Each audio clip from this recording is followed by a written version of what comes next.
బాబాయ్ హోటల్ అంటే బ్రహ్మానందం, ఫలహారాలే తింటే పరమానందం.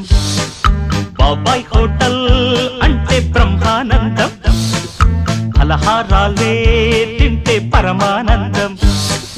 వెన్న పూసతో ఇడ్లీలు, గోధుమ ఉప్మా పెసరట్లు, పట్టుకు చూస్తే నెయ్యూరు, మెనబట్టును చూస్తే నోరూరు. మరువని చలిమికి మమతలలో గిలి బాబాయ్ హోటల్, మన బాబాయ్ హోటల్. బాబాయ్ హోటల్ అంటే బ్రహ్మానందం, ఫలహారాలే తింటే పరమానందం.